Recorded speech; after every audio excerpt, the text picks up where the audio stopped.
Boa tarde, minha gente. Mais um chazinho. E hoje o nosso convidado nessa tarde fria é o canadense Erving Goffman, interacionista simbólico, sociólogo, antropólogo, geminiano, que explica muita coisa, como vocês vão ver já já. A gente vai mergulhar no conceito de performance, que ele explora no livro A Representação do Eu na Vida Cotidiana. Também vou explorar aqui, tá? Vamos mergulhar também no chazinho inglês de hortelã. E a canequinha é essa aqui, minha gente, ó. Também presente dos alunos, performance pura. O Goffman é um interacionista. Para ele, as interações sociais é que constroem a realidade social, constroem a sociedade, tá? Então, a gente tem que ficar sempre ligado nisso, né? Eu acho que duas categorias centrais para a gente entender Goffman é a de interação, que eu vou falar agora, e a de performance, que eu vou falar já já. Então, nas interações sociais, cada indivíduo, na presença de outros, atua socialmente, age como um ator social, desempenha papéis sociais que não são estáticos, não são essenciais, não são dados, ou seja, são encenados. Essa é a chave para entender a teoria do Goffman.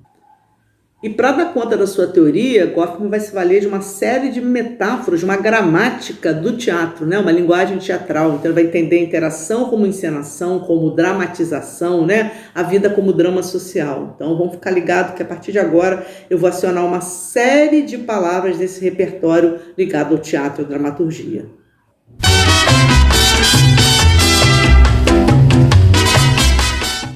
Nas interações, muitas informações são acionadas e essas informações servem para você expressar o que você quer passar, causar uma impressão no outro e meio definir como a situação deve ser interpretada pelos demais, tá certo? Nesse processo, você vai acionar uma série de pistas, de signos, tá? E você vai usar esses recursos de formas diferentes, se o ator social for conhecido ou desconhecido. Para Goffman, o indivíduo como ator, ele está buscando se expressar, né? Então, o caminho dele é o da expressão. Ele quer expressar seu self e o efeito que ele quer causar é uma impressão nos demais. Então, é um jogo permanente para ele entre o exercício da expressão e o efeito da impressão, tá certo? Que nem sempre vão bater, mas o interesse é que bata, ok? Sou chique, bem. Para isso, ele vai dizer, você vai precisar, como ator, dispor de formas de comunicação. Ele vai falar das formas de comunicação no seu sentido estrito, que é a informação que você dá, que você produz de fato, principalmente a verbal. Aquela que você fala, aquela que é no sentido estrito, né? Que você fala, que você escreve, é que chega no sujeito no sentido estrito. Mas ele vai falar das informações que você emite, não as que você efetivamente dá, a comunicação no seu sentido ampliado, que é tudo que você emite mesmo sem estar falando, produzindo discursivamente, os seus gestos, a sua roupa, não é isso? O hortelãzinho tá caindo bem? Para Goffman, esse segundo tipo de comunicação, as formas de informação, né, de expressão emitidas, são mais teatrais, são mais performatizadas. É o reino da performance, que para ele é o seu foco. Ele quer entender exatamente como é que você opera para configurar a sua expressividade no reino do não dito, digamos assim, do performatizado, onde o corpo, o cenário, os adereços são centrais. Essa performance pode ser consciente, inconsciente, dissimulada, planejada, calculada, aleatória, não intencional, não importa. Para ele, verdadeiro ou falso, isso não é a questão para ele. Para ele é que essa performance está sendo jogada junto com a plateia, que está ali como observadora, mas também como coparticipante. Ela pode aceitar ou não, ela tem que acionar repertórios semelhantes se ela quiser partilhar desse jogo, tá? O ator pode até ter a intenção de direcionar para a plateia predominantemente a sua expressão verbal, por exemplo. Mas a plateia aciona os dois, aciona tanto a performance quanto a comunicação dada. Então, há uma necessidade do ator controlar muito esse jogo, tá? Ele tem que ter muito controle para não criar uma incoerência, uma impressão mal dada, para não ter uma ruptura entre aquilo que você diz e o que a sua performance está dizendo. Então, há um jogo aí entre o ator, que quer controlar essas duas emissões, e a plateia, que recebendo as duas vai fazer jogos com isso também, interpretar e perceber muito os deslizamentos, as incoerências, tá? É um jogo de poder. Porque podem ocorrer momentos em que elementos dissonantes quebrem o efeito de sentido pretendido, e aí haja uma crise naquela interpretação, naquela interação, haja uma interrupção do processo de comunicação. né? Cria-se uma descrença, uma desconfiança em relação à verdade que aquele ator está propondo.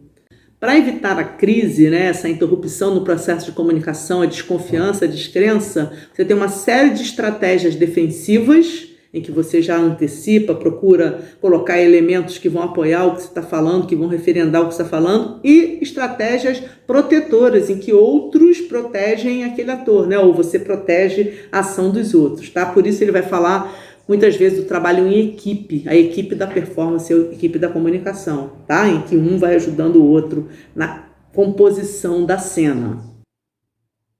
Por isso, na vida cotidiana, o ator social, ou seja, cada um de nós, vai ter muitos motivos para controlar as informações, para controlar a situação, os efeitos, as expressividades, as impressões que causa, tá certo?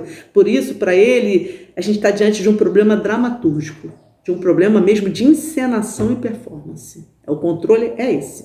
E o que seria então performance para ele? Ou encenação, ou desempenho, ou representação teatral, né?